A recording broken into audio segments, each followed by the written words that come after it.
दोस्तों नमस्कार। आप देख रहे हैं फ्रंट पेज। मैं गिरिजेश्वर प्रसाद। झारखंड में नई सरकार बन गई है और हेमंत सोरेन एक बार फिर मुख्यमंत्री बन गए हैं। विधानसभा चुनाव में हम जानते हैं कि झारखंड की जनता ने हेमंत सोरेन और उनके नेतृत्व में इंडिया गठबंधन को भारी बहुमत दिया है और इस भारी बहुमत के पीछे एक सपना है। खासकर झारखंड के आदिवासियों और मूल निवासियों का एक सपना है। वह सपना है उनके जल जंगल जमीन की रक्षा। और इसी उम्मीद में हेमंत सोरेन और उनके इंडिया गठबंधन को झारखंड के आदिवासी और मूल निवासी जनता ने उन्हें प्रचुर समर्थन दिया। लेकिन अब सवाल यह उठता है कि क्या हेमंत सोरेन की सरकार इन आदिवासियों और झारखंड के मूल निवासियों के सपनों पर खरा उतर पाएगी? क्या हेमंत सोरेन की सरकार झारखंड के जल जंगल और जमीन को बचा पाएगी?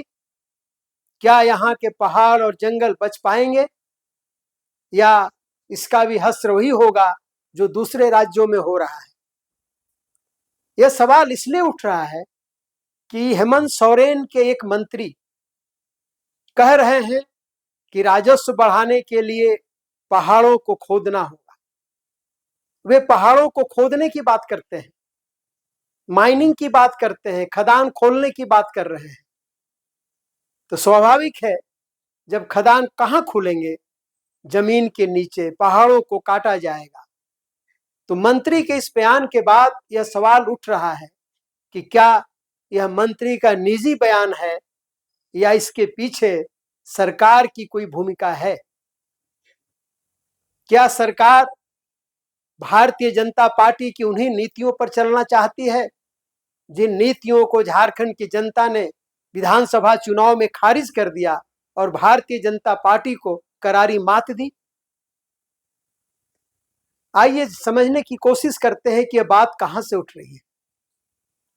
झारखंड के वित्त मंत्री राधा कृष्ण किशोर ने पत्रकारों के साथ बातचीत करते हुए यह कहा कि पहाड़ों को कौन बचाना चाहता है। लोग रोजगार चाहते हैं, सड़क चाहते हैं, पानी चाहते हैं, बिजली चाहते हैं। इसलिए रोजगार के लिए, पानी बिजली के लिए राजस्व की जरूरत है और इसके लिए माइनिंग को बढ़ावा दिया जाएगा। और पहाड़ तो कोई बचाना चाहता नहीं है, मंत्री जी के शब्दों में। इसलिए इसका मतलब यह होता है कि पहाड़ों को बचाया नहीं जाएगा और पहाड़ों की खुदाई होगी, वहां से कोयले और खनिज पदार्थ निकाले जाएंगे। अभी आपको एक चीज हम बता दें कि अभी आप 9,000 से जब हम 15,000 करोड़ लेने की बात कर रहे हैं माइनिंग से, तो ये झारखंड राज्य है।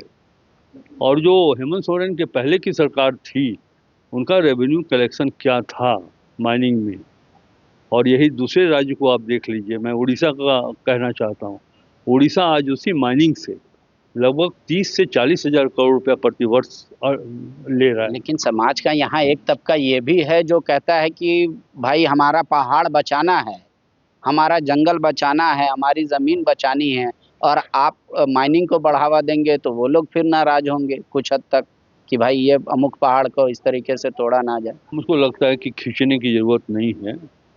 आप अपने प्रश्नों के माध्यम से खींचने का प्रयास कर रहे हैं।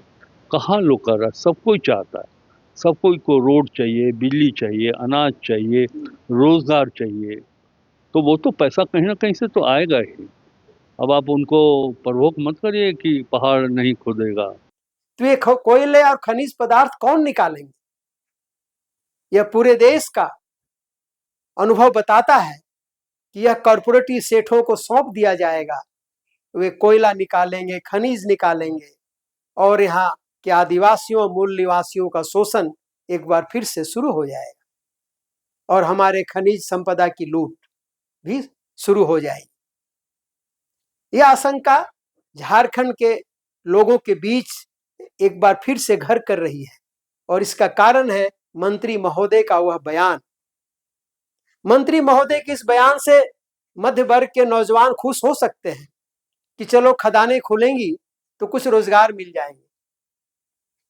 लेकिन सवाल है कि खदानों में कितने रोजगार मिलेंगे, किन्हें रोजगार मिलेंगे, कैसा रोजगार मिलेगा? क्या वह कोल इंडिया की तरह स्थायी नौकरी मिलेगी वहां? क्या आदिवासियों को नौकरी मिलेगी? क्या यहाँ के मूल निवासियों को नौकरी मिलेगी? हमारा पिछला अनुभव बताता है कि आदिवासियों मूल निवासियों को कोयला काटने का काम मिलता है, वे मजदूर ही रहते हैं। और आज के समय में जहां आउटसोर्सिंग का समय है, जहां निजीकरण का दौर चल रहा है, वहां आपको अस्थायी नौकरी तो मिलनी नहीं है। आपको आउटसोर्सिंग कंपनियों में, निजी कंपनियों में काम मिलेगा और वो एक आप मजदूर की तरह, एक मजदूर के तौर पर ही आप काम कर सकते हैं। तो निश्चित रूप से यह जो परिस्थितियां बनने जा रही हैं, या एक आशंका मंत्री राधाकृष्ण किशोर के बयान के बाद उत्पन्न होने लगी है, उससे मध्य वर्ग के नौजवान भले खुश हो लें, लेकिन उनकी खुशी तब काफूर हो जाएगी जब किसी कॉरपोरेटी सेठ खदान खोलेगा और उसमें आपको 10,000, 15,000, 20,000 की नौकरी देगा और आपसे 8 से 12 घंटे तक आपका शोषण करेगा। ऐसा नहीं है कि झारखंड के आदिवासी और मूल निवासी विकास विरोधी हैं। वे भी चाहते हैं कि राज्य और प्रदेश के विकास के लिए जो करना जरूरी हो वो किया जाए।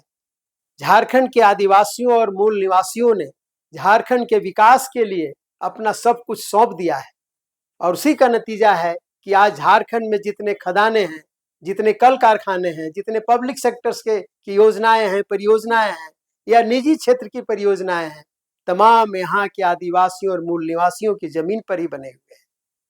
तो आज की तारीख में भी झारखंड के आदिवासी और मूल निवासी चाहते हैं कि प्रदेश का विकास हो और वो सब कुछ सेक्रीफाई करने को आज भी तैयार है।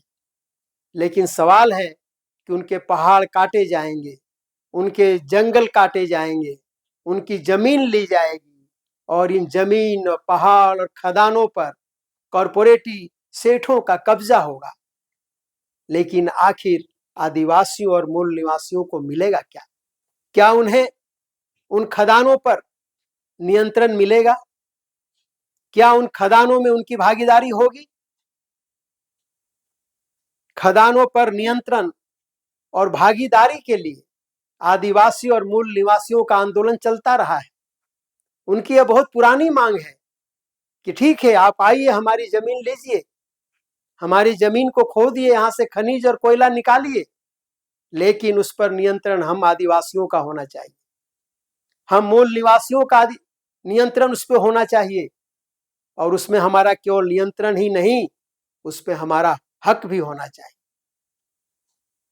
ऐसा नहीं हो कि खदानें खुलती रहें पहले की तरह और कॉरपोरेटी सेठ की संपत्ति पहाड़ की तरह एक ऊंचा टीला बनता जाए और आदिवासी और मूल निवासी जहां थे वहां से और पीछे धकेल दिए जाए।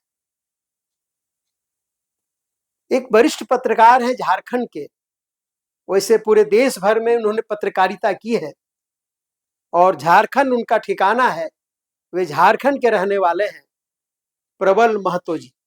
झारखंड के वरिष्ठ पत्रकार प्रबल महतो का कहना है कि झारखंड के आदिवासी आज भी विकास चाहते हैं।